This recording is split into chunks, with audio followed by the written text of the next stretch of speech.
Now, I love college football with every fiber of my being. But there's a couple of things about this sport that have changed. Doesn't mean we don't still love it with all that we have, but there is some things that have changed that we need to unpack together. It is Wednesday, October 2nd, 2024. Glad to have y'all here. Make sure you're subscribed. Make sure you're dialed into the pod. We've got a lot to talk about today, from playoff tiers to the path forward at Auburn. I said something on the Paul Feinbaum show yesterday that got the internet a little bit rolling, so we'll talk about that. But I want to start here. College football, as I mentioned, is something that I have always loved. Like a lot of young kids, when they wake up on Saturday mornings, they would watch Power Rangers or they watch cartoons or whatever. Like I was waking up as a kid watching College Game Day.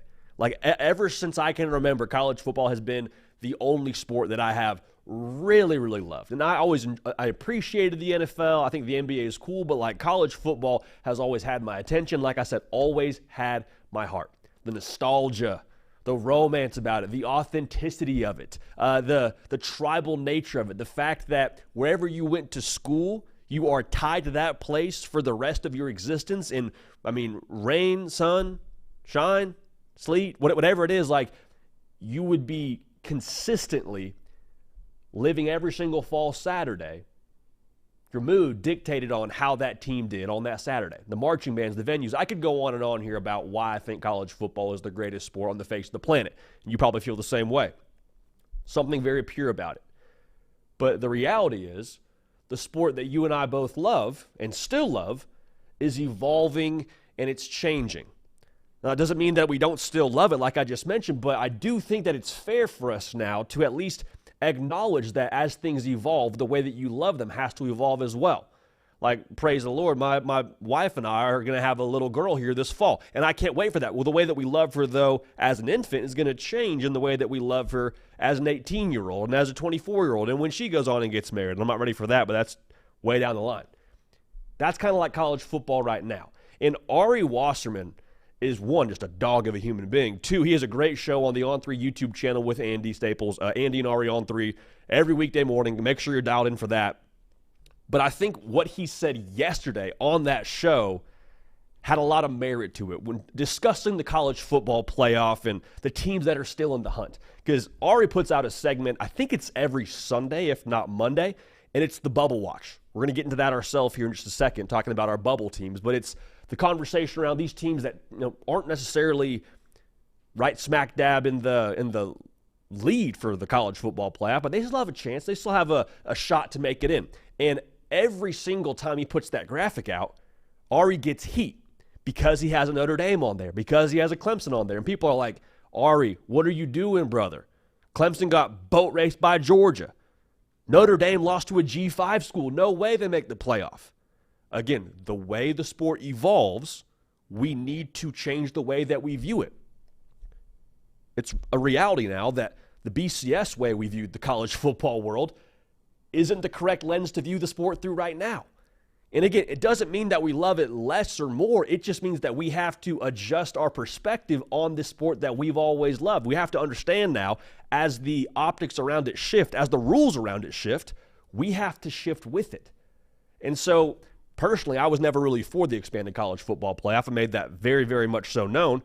But in the old way of college football, in the BCS and the 14 playoff, Notre Dame losing to NIU, yeah, they're not making the playoff. Clemson getting boat raced by Georgia, yeah, there's a chance now that Clemson maybe doesn't control their own destiny when it comes to the college football playoff, and at worst, they're out of it. The Georgia-Alabama game, a great example. That game ends, and we're all here saying, wow, Alabama's really freaking good. Georgia, wow, I hope we get to see them play Alabama again in the SEC title game or in the college football playoff. Very few of us ever actually thought about, well, hey, is Georgia out of the college football playoff? No, is Georgia not going to make the dance? That thought really never crossed our mind. Why? Because Georgia could lose another football game, and guess what? 10-2 Georgia, they're still getting in. They're still in the dance. And I think it was some other folks across the college football landscape sort of echoed this point. The fact that Georgia-Bama can happen and our view on the college football playoff for the losing team isn't, oh, they're out of it. Again, that is a different perspective. And I don't want to say it cheapens that game, but it does definitely impact the optics around it. And so when we talk about the future of college football, or rather the future of this season in college football, November has always been in the 4-team model and the BCS model a very pressure-packed month. And more specifically, rivalry weekend is that month where we say, okay, that weekend rather, where we say, okay, this is do or die. Like Ohio State, Michigan, the last couple of years has been for a college football playoff spot, more or less. And November is still going to be awesome. Rivalry weekend will still be awesome. There's still going to be a ton of pressure, the same amount of pressure. However, instead of it being concentrated on Michigan, Ohio State, maybe a couple other games, it's going to be, I think, spread across and diluted a little bit to darn near, heck, it could be 6 to 8 games. I don't know how many games it's going to be. But the reality is the pressure's still there, just across the board. Just to spread a little bit across a few more games. And again, that's not in and of itself a bad thing. But don't try and tell me that college football is the same sport it always was the last few years or even before that. And the day and age we were deciding via the AP poll or whatever who was winning the national championship. We didn't even play a national championship game. It shifts. It evolves. We still love it with every fiber of who we are, but it at the same time, we have to acknowledge these things change. And as it changes, we need to assess college football through a different lens. As it grows up, we need to change the way that we love it. Doesn't mean you love it less, but it does mean you have to acknowledge that there's things now in place that are different than what they used to be. Again, Notre Dame, they can win out and make the college football playoff. Okay, Georgia, they lost. They're still probably making the college football playoff. Clemson, if they handle business, they can make the college football playoff. Even if they don't win the ACC, they can make the college football playoff. All right? And I do want to at least get this note in here. My issue with the college football playoff, while I don't think 12 is the right number, and this is not me trying to be Johnny Raincloud here, my issue isn't so much the number of teams right now. The bigger issue I have is how we got here. It's a lot like how movie theaters try to sell you popcorn. Like, the purpose of buying popcorn at the movie outside of the enjoyment is to have something to eat to satisfy you while you sit through a 2-hour movie. The purpose of the college football playoff wasn't to make money. It was to ultimately have a better way to decide who the national champion was, right? Hey, we don't really like the computer telling us who the best teams are. We want to settle that actually on the field. Great, all for it. But what do movie theaters do? There's a small, there's no medium, there's only a large. Is that large popcorn that you have to carry with 2 hands and probably wear like some sort of weightlifting belt to get it over to your seat because it's so heavy and it's just enormous? Is that really serving the purpose of making sure that you have what you need for the movie? No. Why do they sell the large popcorn and not the medium? Because they're trying to financially make a profit. And good for them, that's what they're supposed to do. And that's the problem in college football right now is we don't have somebody that is looking out for the betterment of the sport. We have people that are looking out for their own pockets, and that's why we tripled the field right away. Would a medium popcorn probably be a better option? Yeah, 100%. Would a 6-team playoff have made much more sense than tripling the field from 4 to 12? Yeah, I think so. I have a hard time getting on board with the idea that we needed to go from 4 to 12 because 4 wasn't working. Again, my issue is the way we got here. I don't think it's so much the issue of having 12. It's the way we got to 12, for my opinion. I want to make sure that I make this as clear as possible. College football is still something that I will love and will always love until there is some wildly unforeseen reason that comes about to make me stop loving it. As long as it is, a sport that has the marching bands and the venues and the buy-in from the fans and the passion and all those things, the traditions, all those things still a part of it, then it's still college football. But again, the way that we assess it, the way that we view it, needs to evolve with the sport. I'm curious to hear y'all's thoughts on that, but that's my take here as we sit here on a beautiful Big Picture Wednesday, a pumpkin spice kind of Wednesday here on October 2nd. We got a great show lined up. We got the playoff tiers. Not calling it the playoff tiers anymore now. We'll be calling it Hotel Playoff. More on that in just a second here. I said something on Paul Feinbaum yesterday, man. I think that Kalen DeBoer and the comp to Nick Saban is a lot more valid than it was maybe a few weeks ago. Now, that's not me telling you that Kalen DeBoer is the next Nick Saban. But I think the burden of proof is starting to shift for you if you're going to die on that hill and say he's not Nick Saban. Well, why isn't he? And again, there's more to that than what meets that conversation and what I just said right there. So we'll unpack that together. And then Auburn got some issues. Not where they expected to be 5 games into the season going to Georgia. They thought they'd be 5-0. They thought vibes would be high. They thought maybe they would have a closer spread than 24.5 like that thing opened at. But regardless, what's the path forward if you're Auburn? Because whenever things start to, I don't want to say spiral because they're not spiraling right now at Auburn, but when things don't go how you expected, it's very easy for us as human beings to be overly reactional and overly emotional. So let's actually look at Auburn and the path forward for them here in just a second. Again, glad to have y'all here. Make sure you're subscribed. It's college football by college football sickos for college football sickos. So we're glad to have you a part of this, and we're going to have a good time on this show as we always do. Want to make sure you know, though, the hard count brought to you by our friends over at Prize Picks. Daily fantasy, easy to use, easy to play. I'm going to pat ourselves on the back here a little bit. We have been handing out winners recently. Okay, so if you want to roll with us, great. If you want to fade us, more power to you. Code HARDCOUNT. Use that code. $5 in lineups when you sign up gets you $50 in promo funds. So even if we do lose, even if something wildly unforeseen happens and our heater runs out, you still get your $50 in promo funds. Also a great way to support the show.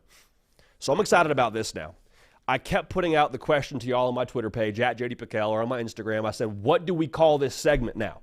Because playoff tiers, man, does the label fit? Sure. Is it boring? Yeah, I think it's probably a little bit boring for what this segment probably should call for. We're changing the name. Got a lot of good input from y'all. Talked about it with Video Row. We're changing this segment's name to Hotel Playoff. All right, so you got the Playoff Penthouse, top level of the hotel. You're feeling good. You're feeling good about where you're standing in the college football playoff outlook. We have the lobby, or as we used to call it, Bubble Central. So you're still in the building. Do you have a reservation, or are you in the hotel room? Are you feeling good about yourself for the playoff? Not necessarily, but you're right at the front desk. You have a chance. We'll see. And then you have waiting for a reservation. So this is, you're not even in the lobby. You are like, hey, we need some things to break our way here. We're not 100% sure about them making the college football playoff as it stands right now. And then, as always, we check in on our folks out in G5 country and take a look over at the G5 party. And they don't care about the hotel playoff, man. They're just having a good time. They know if they are the team from the G5, they will have a reservation, they will walk into their room, and they will enjoy themselves in the playoff penthouse. So we'll break that down together right now. Little backstory on this, too. I get asked this question every now and then from some of y'all that DM me on Instagram and ask, like, hey, how'd you, get into sports media? Like, hey, I'm a junior in college, I'm a high school, whatever. Like, I want to find a way to get into sports media. What did you study? And my unfortunate answer there is I studied hotel administration. So absolutely zero to do with my college education is what I'm doing now. But regardless, feel like it's an appropriate way for us to maybe tie in some hotel themes into what we do right now in talking about the greatest sport on the face of planet Earth. So let's start here.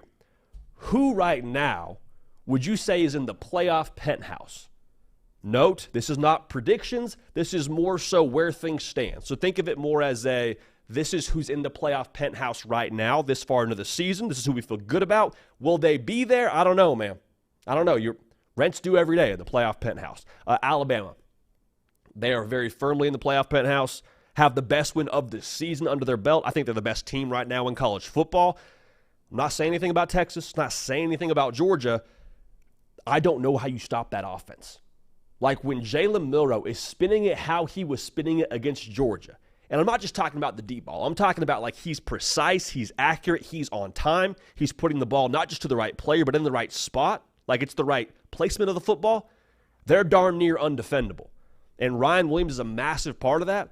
But whenever you have a quarterback who can just dismantle you with what they do on the ground as well, you put them in a major bind offensively.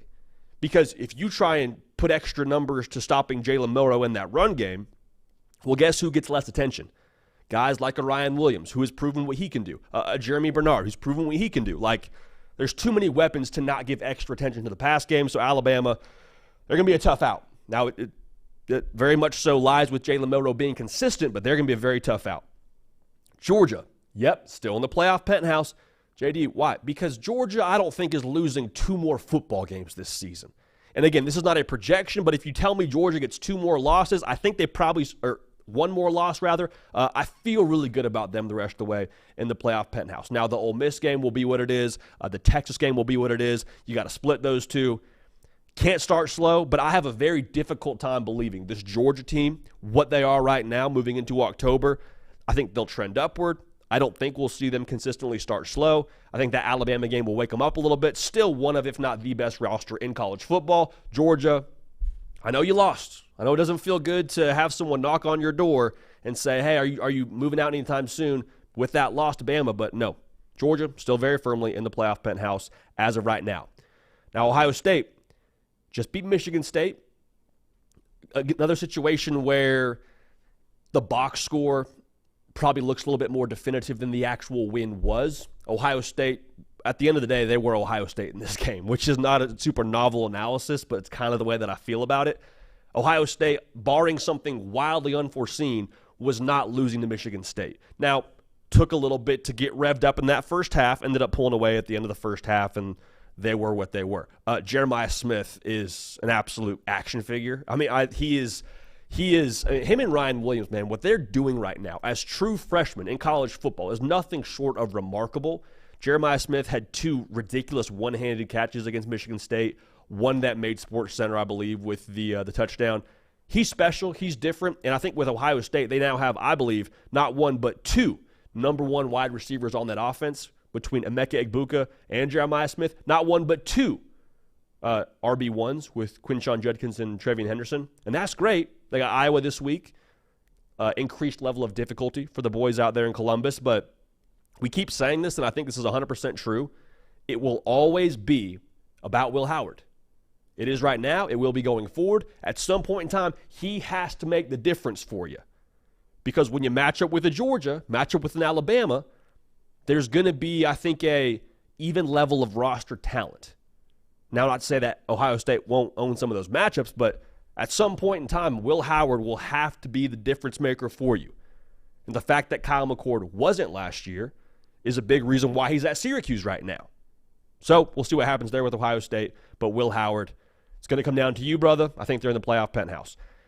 Kansas State. Speaking of Will Howard, Kansas State, man, this is the only part of the playoff penthouse that is a little bit projection in nature. They beat the brakes off Oklahoma State. They got a bye this week. They're at Colorado, I believe, the next week. They're my pick to win the Big 12 right now. All right? Like they don't have to play Utah until that Big 12 title game. They should be favored in every game for them the rest of the season. Like, that's how strongly I feel about Kansas State. Avery Johnson is a game plan breaker. Even if there's a situation where you have the right play dialed up defensively, he can make the offense right. His legs are something you're going to have to deal with. And, man, I cannot wait to watch what they are the rest of the way. Again, next game is at Colorado. That'll be a good one, but Kansas State, I think, right now is my pick to win the Big 12. Therefore, they are in the playoff penthouse. No, Utah is massive. Miami, still in the playoff penthouse. And, yeah, the game against Va Tech makes you a little bit nervous, right? You don't like to see your team play with their food, especially against a team that's 2-2. Now, I've gone on record and said this many times. I think Va Tech has a case to be one of, if not the best, now 3-loss, but at that point, 2-loss team in all of college football. I think the thing with Miami going forward here is, okay, now how do you reset from that Va Tech game?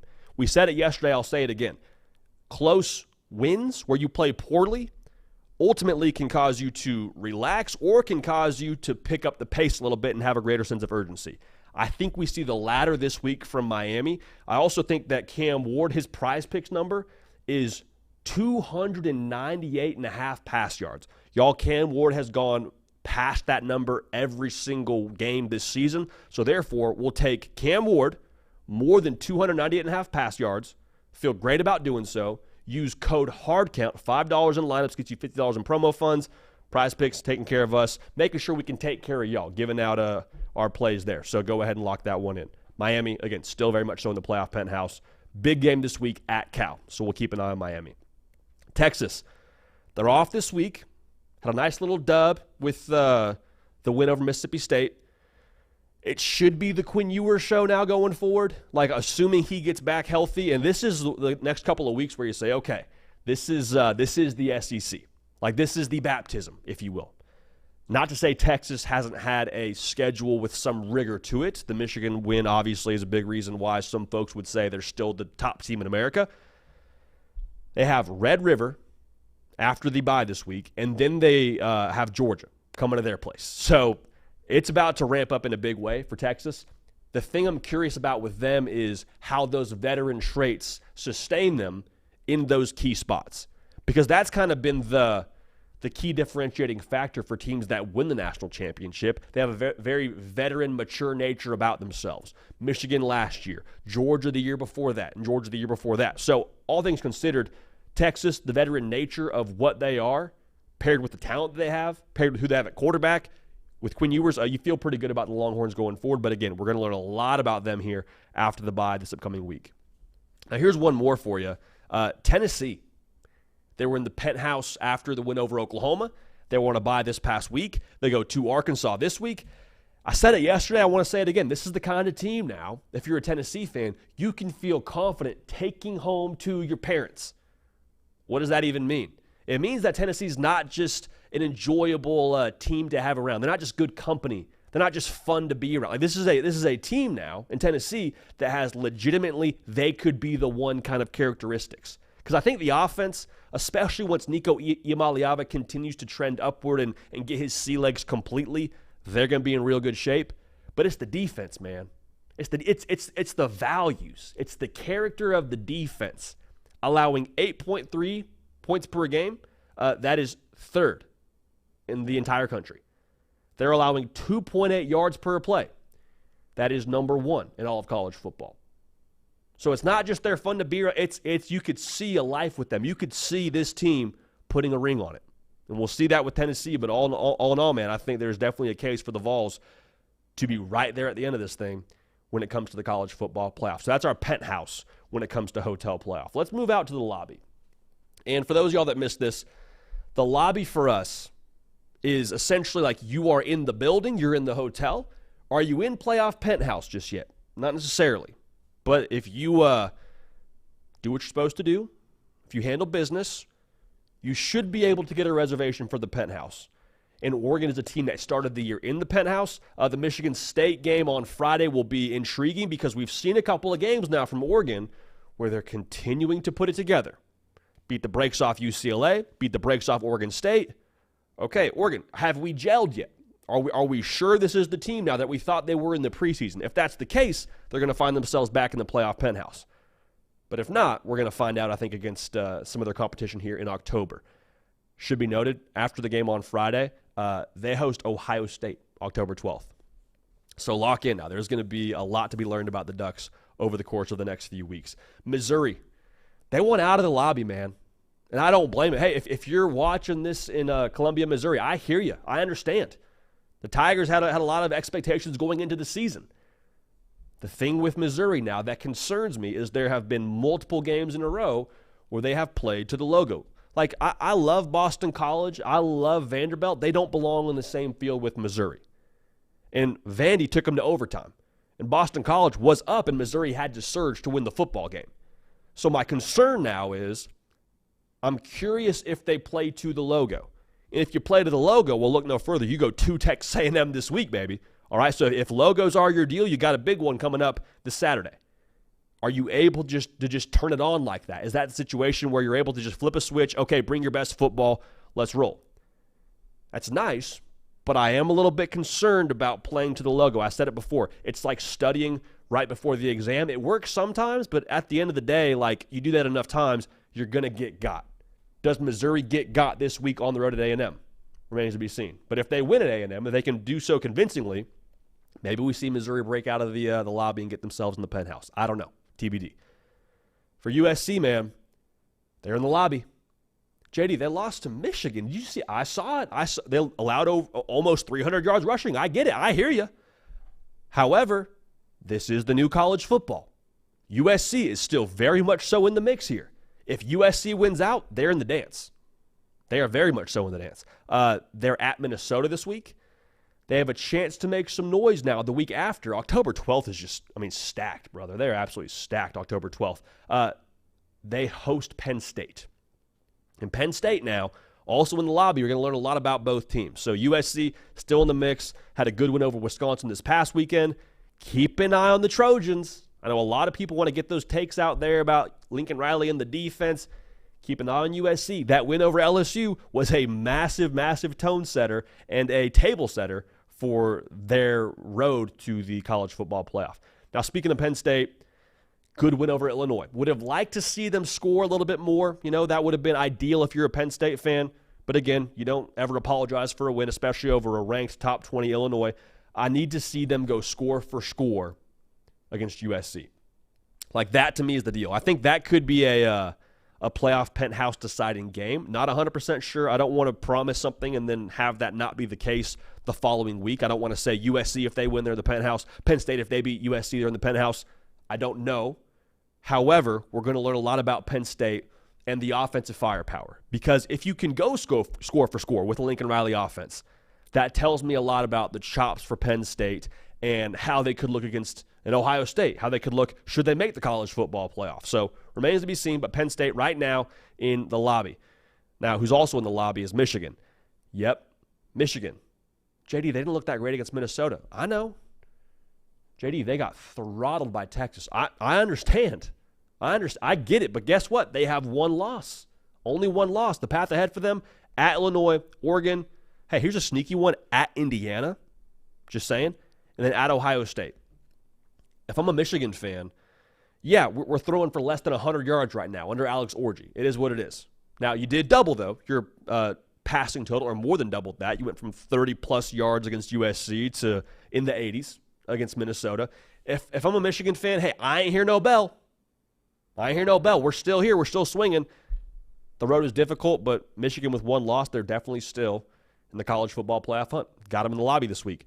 Now, if I'm Clemson, I'm feeling pretty good about what I've done offensively over the course of the last few weeks. They just 40-piece Stanford. They scored almost 60 the week before, and then before that they did score 60 or over 60 against App State. Clemson doesn't play Miami. They have Louisville. They're at Va Tech. They got South Carolina. And, y'all, the defense is going to keep them in every single game. Like, this is the defense you always sign up for if you're a Clemson fan. This is very familiar. However, the offense, with Garrett Riley starting to open it up a little bit, Cade Klubnik kind of getting it rolling, yards per pass is somewhere in the 8s. Like, they're explosive right now, and that's what you need if you're Clemson. That's what we've been asking for if you're Clemson.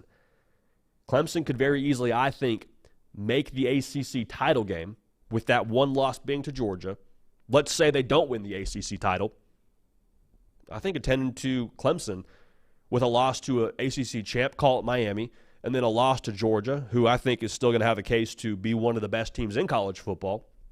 I think Clemson could find themselves in the dance if they finish 11-1 in the regular season. So keep an eye on Clemson.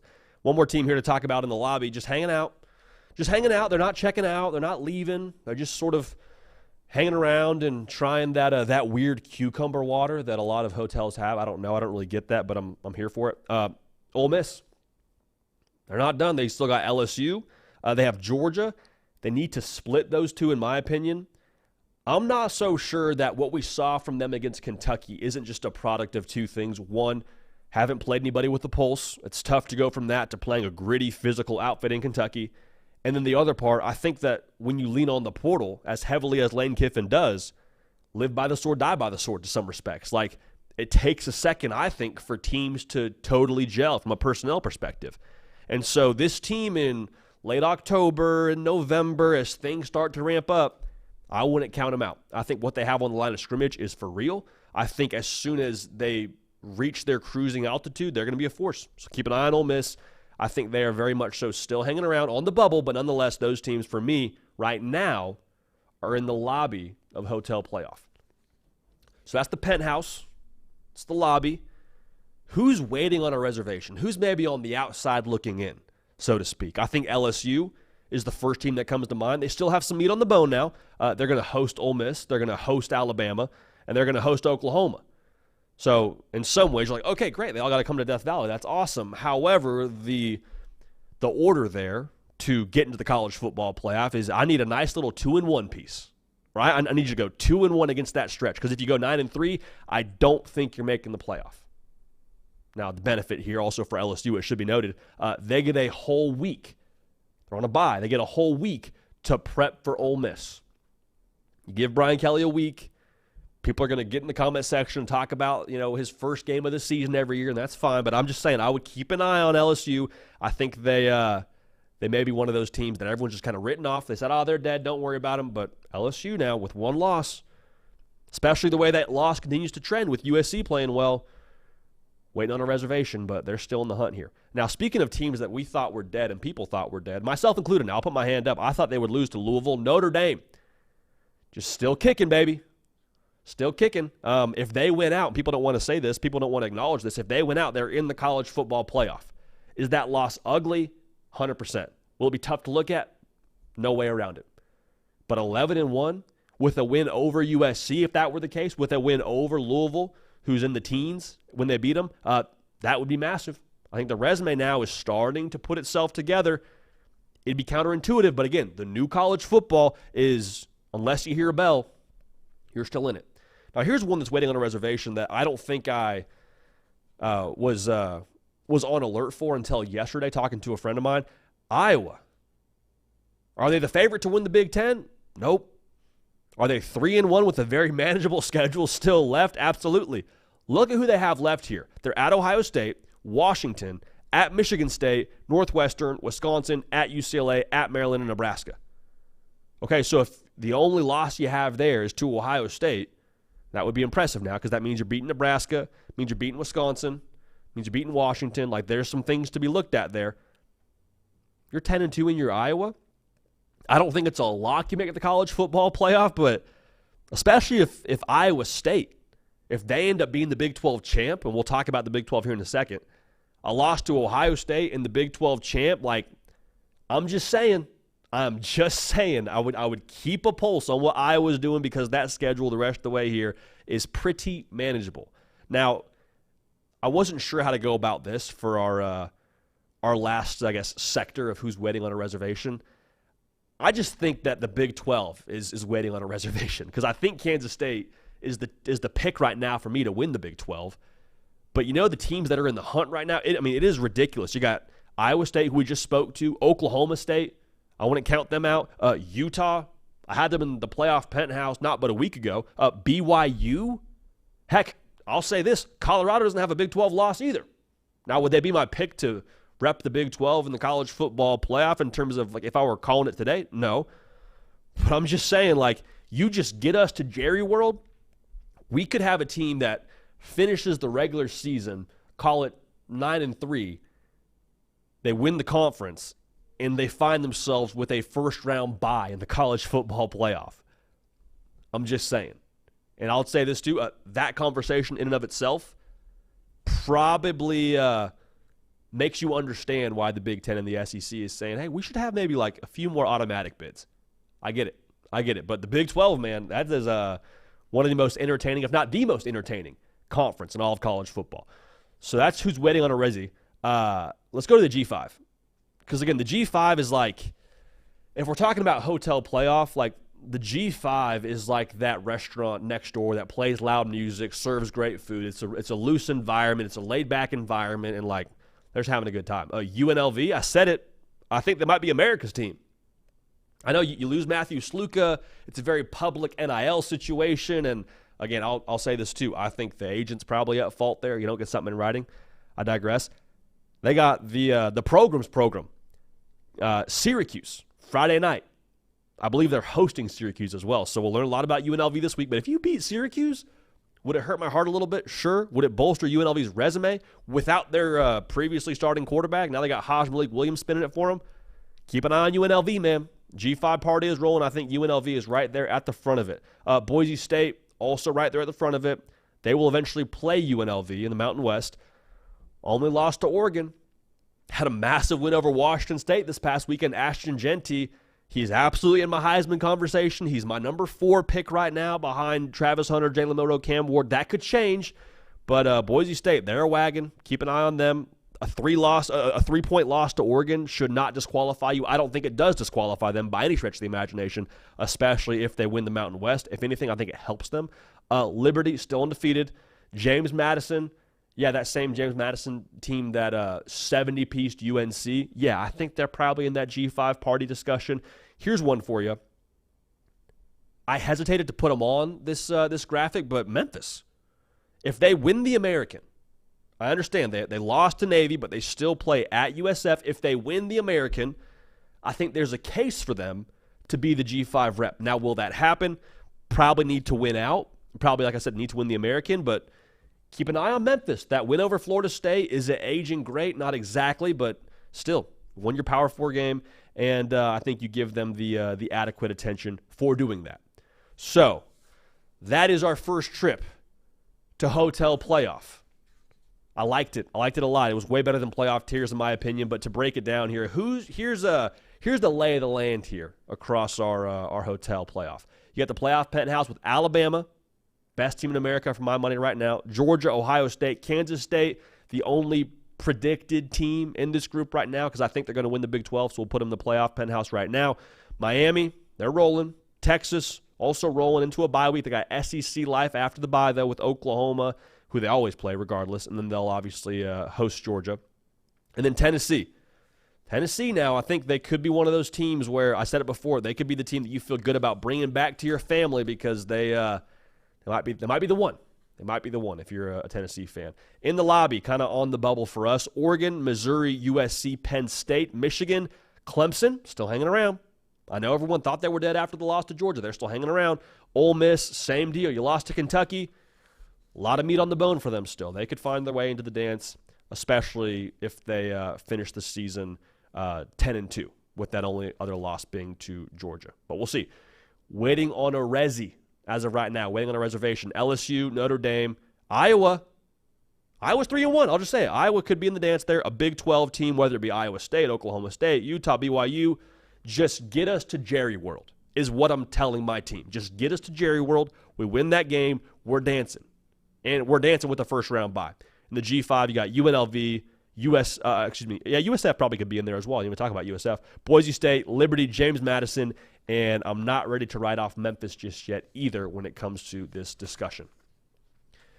So get at me on the socials. Get at me in the comment section. Let me know who we missed on, who you think should be in the Hotel Playoff, who you think needs to have a different spot in the Hotel Playoff. That's what we feel right now after Week 5 of the college football season. Hey, if you're watching right now, quick favor, like the video, subscribe to the channel. Helps us help you, and we appreciate you so much for that, man. And they call this a job. Can't believe it. Cannot believe it. So yesterday, had the privilege and the honor of going on the Paul Feinbaum show, which we are always, one, grateful to do. Two, kind of pinch ourselves. We're like, this is awesome. We used to watch this all the time. Now we're on it. This is very cool. We were reacting to the Georgia-Alabama game. And I said something yesterday during the show that social media had an issue with. And I stand on it. I think it's still 100% true, but we'll talk about it right now. Before we do that, make sure you're subscribed. We appreciate y'all for being dialed in, whether you're an Alabama fan, whether you're just a college football junkie. This is the place for you. Thank you for being locked in. So what I said to Paul Feinbaum was, I think that we shouldn't be so sure that Alabama didn't just hire the next Nick Saban in Kalen DeBoer. And I feel that way for a couple of reasons. I think the way that he looked against Georgia, against the standard in college football, which has been Georgia over the past couple of seasons, should tell us something. I think the way they had Georgia on their heels should tell us something. I think Kalen DeBoer's track record as a head coach, coached over 100 games, only lost 12 of them. I think that should tell us something. Now, what I said was, again, to tell you again, what I said was we should not be so sure that Alabama didn't just hire the next Nick Saban and Kalen DeBoer. What I did not say was that, hey, DeBoer's the next Nick Saban.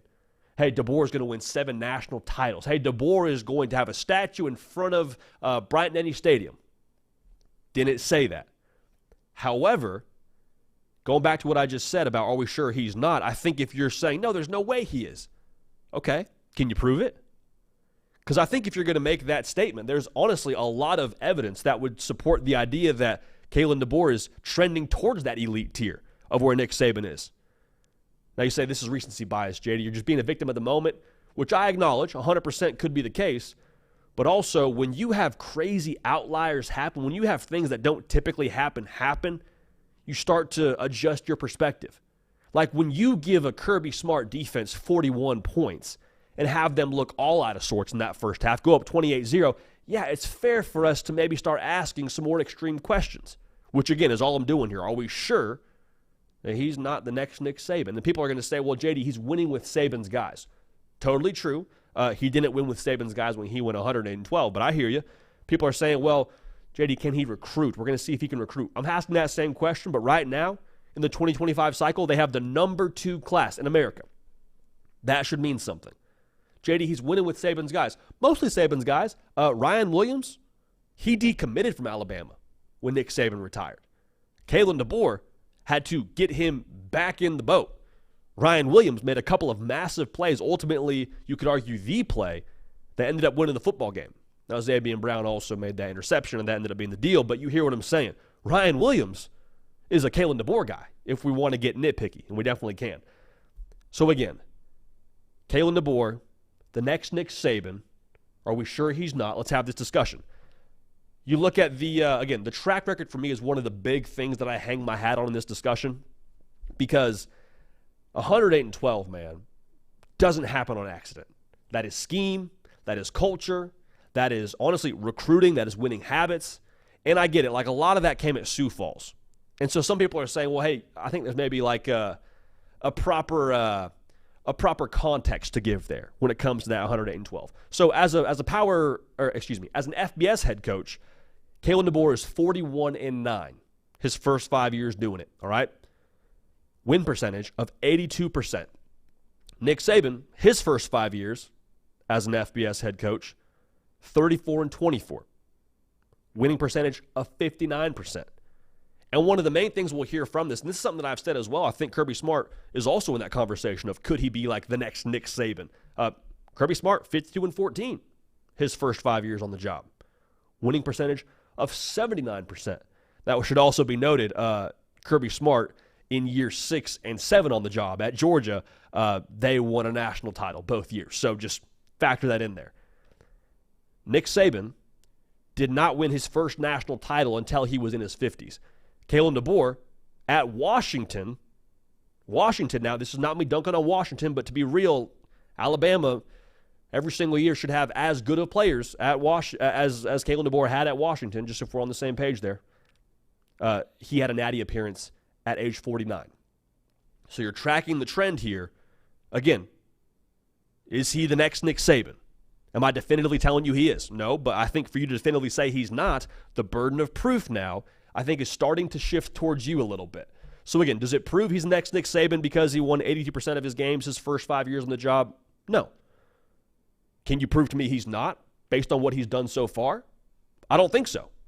And I think we go to some more philosophical conversations around Nick Saban and the way that he operates and his principles, and like, I totally hear that. I think that's a fair case to make. Like Nick Saban and the way that he does things, the way that he did things at Alabama, the process is a massive reason why they had the success they had. Process-oriented, all about the details, the preparation.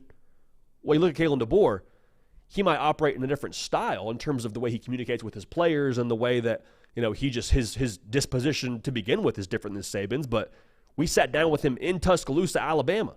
We talked to him, and honestly, he talked about a lot of the same things that Nick Saban talked about himself, just in a different way, just different verbiage. He talks about the pyramid of success. He talks about preparation, breeding confidence. Like, they're saying the same thing. Are they saying it in different ways? Absolutely, but I think they're saying the same thing. So when it comes to how they approach the game, I think their competitive mindset is honestly pretty similar, which that's not a major anomaly for successful college football head coaches, but I think that also checks the box in terms of being Saban-esque in that approach. Now, here's what I would say too, because a lot of people will say, well, Nick Saban and the way that he gets down, going back to the disposition, like he's intense, he's fiery, not afraid to lay into you, he's a defensive guy, 100%. Are we sure that Kalen DeBoer, being the inverse of some of those things, isn't the direction college football is trending? If we're talking about like who could be the next Nick Saban, I think he is. Because I think as we shift now into the expanded playoff, you're going to need to outscore some people. Got to play defense, no way around it. But I think ultimately the emphasis on having the quarterback position right and really right, and quite frankly, equipping your quarterback, the importance is only going to grow as we get into these seasons where you got to go win 3 to 4 playoff games to win a national championship. And Kalen DeBoer, offensive guy, look at his quarterbacks over the past couple of years. Jake Haener at Fresno State, ton of success. Michael Penix Jr., first-round pick. Right now, Jalen Milroe. I get it. He had a whole season last year to get acclimated. I understand that. Kalen DeBoer has made Jalen Milroe substantially better. As a passer, as an operator within this new offense, like he has elevated Jalen Milroe's game. That's what I'm trying to say. Again, I think Kalen DeBoer, looking to the future of college football, is exactly what you would want in your head coach to go have massive success. And even Nick Saban acknowledged like the communication style for him as he progressed to Alabama, as the times changed with the transfer portal and NIL and just the professionalization of college football and, in general, he had to adapt how he communicated. He couldn't be quite as dictator-like to his players. Had to be a more relational kind of coach. Had to be a little bit more of a professional kind of relationship. Kalen DeBoer, I think, again, checks that box. That's what you hear. Players love him. He instills belief. He's a great communicator. All those things. That is where college football is heading. So you talk about the way they're different. I think the way they're different could be why Kalen DeBoer is successful and could be why he has massive success going forward at Alabama. I want to make sure I say this very clearly. Kalen DeBoer does not need to be Nick Saban to have massive success at Alabama. And I think ultimately what I'm trying to say here is they hired someone that is trending towards and right now can make the case for in that elite tier of college football head coaches. Does he have the skins on the wall that Saban has right now? No. Would I be surprised at this point in time if he went out to win multiple national titles at Alabama? Also no. I think they hit a home run in him. I think what you saw against Georgia, having them on their heels, is real. I think they will, more often than not, have a superior game plan to whoever they play.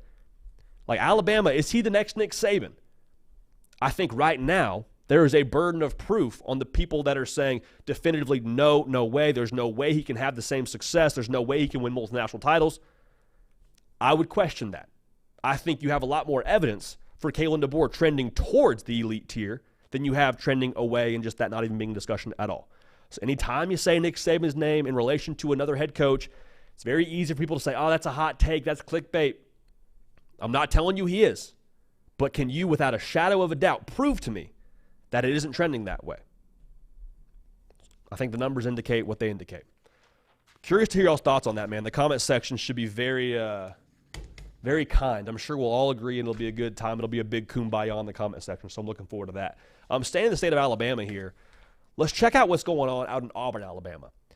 Because the situation is very, very bizarre from what the preseason expectations were to where they're at right now. The expectations were, hey, we're headed to Georgia. We're 5-0. Vibes are high. Peyton Thorne is confident. This team is confident. Let's roll. That's what I thought would happen. I mean, I got old takes exposed retweeting me saying the Auburn offense is going to be better in 2024. And we'll talk about that a little bit in a second here. But I think if you're the Auburn fan base, on the outside looking in, people are saying, man, the vibes must be just so bad. I don't think vibes are negative as much as they are just confused. Like, there's no apathy from a fan base like this right now. They're not saying, oh, mail it in, we're done with the season. They're more like, whoa, why is this happening? And the reason why they're saying why is because you look at what they have on this roster, it's superior to last year. A team that ended up winning 6 football games, a team that ended up, taking Georgia to the final drive, taking Alabama to a miracle kind of play. Another year under the system, more talent. Like, why are we having these issues? It's confusion. It's not apathy, which I think is a good thing. And again, going back to what I said about the Auburn offense, you're seeing good things if you're Auburn. And that sounds wild to say out loud, given all the turnovers. But, like, this is not my opinion. These are facts, okay? There's good things to take away. Auburn right now is top 30 in yards per play. They are they went for over 300 yards against the top 10 defense in America through the air against Oklahoma. The defense is also playing phenomenal. Like, they're allowing 23 points a game. That's impressive in and of itself, but, like, you take a look at what the offense is not doing. The offense is putting them in miserable situations. They're giving it away 1.5 times a game. and your defense still only allowing 23 points a game, like that's something to be encouraged by. And so, again, there's so much here to look at where you're like, okay, that's going in the positive direction. Why are we not moving in a positive direction as well? And it sounds sort of simplistic to say, but like I think the formula we had going into the year that we thought would be successful, run the football, be able to have Peyton Thorne be good enough to be able to get him in position to win football games. It's not all the way incorrect, but I think it was a little bit, in my opinion at least, I think I overassumed a little bit when it came to what would work in this offense. Because I think at the end of the day, man, like you still have got to have a dude at quarterback to succeed in Hugh Freeze's offense. And that's not a knock on Hugh Freeze as much as it is just stating the facts. Like it is a quarterback-driven system. And so if you're not able to consistently make good decisions, and Peyton Thorne, to his credit, made a lot of good decisions against Oklahoma. He had one bad one that ended up losing the game. If you don't have someone that can consistently make the good decision, it's going to be tough to get this thing off the ground. No matter how many high-profile pass catchers you have for them, you're going to continue to have a flat tire in what should be a pretty potent offense. I don't know if it's a Ferrari, but like, golly, like maybe like a Jetta Volkswagen. I drove a Jetta for a long time. It was very, very good, very reliable. But if you get that flat tire, man, can't help you. Can't help you. So I think the path forward for Auburn here is, can you still establish some kind of trajectory for 2025? And that's not saying you mail in 2024. 2024 was always about trajectory. The record that I think most Auburn fans agreed on is like, hey, we need to go 8-4 in 2024 to stockpile more recruits, to build the roster where we want it to be, maybe go to the portal a little bit, and then, okay, we go compete for something big in 2025. 8-4 is going to be a very uphill battle. You're at Georgia this week, obviously. You have a bye. You're at Missouri. We'll see what they are. At Kentucky, Vanderbilt, you have a bye week. You have ULM, A&M, then finish at Alabama. If we're being realistic here, 2-3 right now, you're probably going to be favored in 2 of those games remaining. Not saying you can't still win some of those football games, but like that's the work that you have cut out for you right now. And there's a lot, like I said, a lot of positives, a lot of things to take away, a lot of things to build off of. But at the end of the day, man, like it's a cold world out there, and nobody cares about context when you're losing. Now, context can be accounted for when you're winning football games. You can talk about the things that are going well when, or maybe the things you want to improve on when you're winning, but like you lose the benefit of the doubt when you lose a football game. Pretty straightforward. So looking at that schedule, I think what we've said about difficult schedules for these certain programs across the country is the same thing we'd say for Auburn. As difficult as it looks, if it's about establishing trajectory and about creating good optics, the obstacle can still be the way here. Like, let's say that you go out and you find a way to go 6-6. Okay, so you beat ULM, you beat Vandy. Did you beat Missouri, who could be a top 10 team at that point at their place? Did you beat Kentucky? Okay, that could be encouraging. You win the bowl game, you get to 7. All right, maybe the optics are a little bit better here. If you can get to 7-5, even better. That means you probably stole a win that you weren't supposed to. All that's to say, I want us to all avoid this take together, regardless of what the final record is for Auburn. Avoid the take, avoid the idea of where you say, hey, is Hugh Freeze the right guy at Auburn? Even if he's not, you won't know based on this year. Even if he's not, it would be foolish to make any knee-jerk decisions. And I don't think by any stretch of the imagination anyone in charge at Auburn is even starting to – like this isn't even like a thought on their radar, in my opinion. But I understand now when things don't go well, it's after the first year, there's not the benefit of the doubt. People start to murmur and say, is Hugh Freeze the right guy? If you want to cut ties with Hugh Freeze, if that's your opinion, understand what you're breaking up with here. Right now, Auburn has a top 5 recruiting class in America. Right now, Auburn is working on trying to flip Deuce Knight, high-profile quarterback currently committed to Notre Dame. It's no secret. You lose Hugh Freeze, all that momentum out the window. It's all gone. Start from scratch. I also think it should be noted, I don't want to dunk on the previous regime, but like let's not act like Hugh Freeze took over a furnished apartment here. Hugh Freeze, when he got there, had to culturally probably do some work, but on the roster probably most specifically had to do some work. There's a reason why 41 dudes have transferred out of Auburn in the last 2 years. All right, they had to get some bad out to get some good in. And I don't want to dunk on the players that transferred out, but like, call a spade here. There's a reason why they're playing some young guys right now as well. They had to up the talent level, had to up the roster talent. They're doing that right now. So stay the course. Is it fun to underachieve? Of course not. Are there good things to take away? Sure. Will you get dunked on for saying them out loud? Of course. It's the internet. But I'm just saying now, the path forward for Auburn, if you can find a way to muster up a couple of gritty W's, optics can shift quickly in college football. We all know that, so I'm excited to see how they finish. I do not think by any stretch we'll see any quit out of that Hugh Freeze team. But even so, the path forward, is it steep? Is it narrow? Yeah. Still a path. Still a path for Hugh Freeze and Auburn. But at the end of the day, the last thing I'll leave you with, you need a dude at quarterback. Period, mic drop, the end. All right? Unfortunate, but it's the way the cookie crumbles, man. Hey, appreciate everyone tuned in live. Appreciate everyone that's dialed in watching via the live show right now. We got an ad read for you. I've decided a good trade for us doing ad reads is to check the live chat after the ad read. So hang around, get in the live chat, send me your questions, your takes in all caps so I can see them. And then after this ad read, we'll get to them. All right? So, Hard Count brought to you by our friends over at Huel. Busy mornings, late nights, working through lunch. Life doesn't always leave room for a balanced meal. That is where Huel comes in. This podcast sponsored by Huel, spelled Huel, the world's #1 complete nutrition brand. It's a complete meal in seconds. Just grab, sip, and go. No more skip meals or unfulfilling snacks. Huel makes it easy with nutrition that fits into your life. And right now, you can try it with my exclusive offer. 15% off with the code HARDCOUNT at Huel.com. That's spelled HARDOCOUNT, HARDCOUNT, 15% off at Huel.com. Now, I'm not just saying this. I've really enjoyed Huel since they have sent us some stuff to try. The caffeine drinks, y'all know I love my caffeine. They do good work.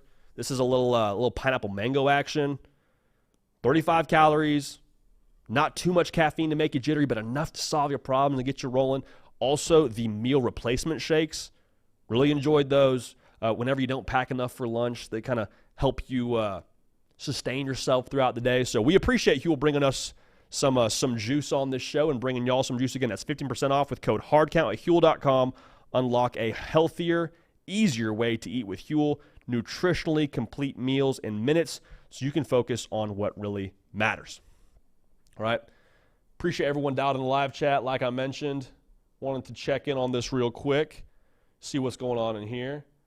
I got someone saying Ohio State's going to beat Alabama.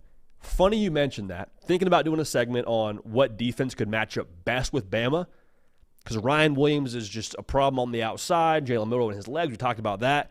I think Caleb Downs at safety and Denzel Burke on the outside and the active D-line. If there was one defense I had to say, hey, they probably match up the best with Bama, would be Ohio State. I don't know if I'm buying they would slap them, but something to keep an eye on here. As someone saying Milroe has nightmares of James Pierce. Hey, we're going to find out here in a few weeks. The Tide rolling to Knoxville last time they were out there with Bryce Young and company. Turns out goalposts do not float. I'll leave it at that. Going to get to one more of y'all's thoughts in here as I'm checking. Again, this is what we do. Whenever we have a live read, we'll make sure we make it worth your while for sticking around. Someone saying, JD, I'm responding, saying Bama would win. Could UNLV reach the playoffs? Absolutely. And that would be one of the best stories of the year, I think, if they find a way to get to the college football playoff after their quarterback, in not so many words, quits on them, and they would, behind Haj Malik Williams, surge forward, make the college football playoff. Probably means they beat Syracuse this Friday. We'll see. We'll see. I know it hurts me a little bit. I didn't go to Syracuse, but just have a certain love for Kyle McCord and his story and Fran Brown and the way he gets down. So UNLV absolutely has a chance to make the college football playoff. Right now, they'd be my pick out of the G5 to get in there. Hey, we appreciate y'all, man. I keep saying it because I mean it. We appreciate y'all making this show what it is. And it is just hilarious. We get to talk about college football for our job. It is something that I do not take for granted. It's something that every single morning. Walking in this office, I'm just tapping my key card still works so we can have this time together with y'all. If you haven't yet subscribed, you haven't sent this podcast or this show to a friend, go ahead and do that. The more the merrier. The more college football sickos we have dialed in here, the better. But listen, man, we're back on the air tomorrow morning talking about teams. Some folks have just said, don't worry about them. Leave them for dead. They're not going to make the playoff. And then all of a sudden, it's October. You look up and say, hey, remember that team that we wrote off? Turns out they, in fact, did not write back. So we'll break that down together, but we appreciate y'all. We love y'all. For Nick Brake on the ones and twos, a year older as of yesterday, for myself, JD Piquel, we love y'all. We're going to keep this party rolling. We will see y'all next time.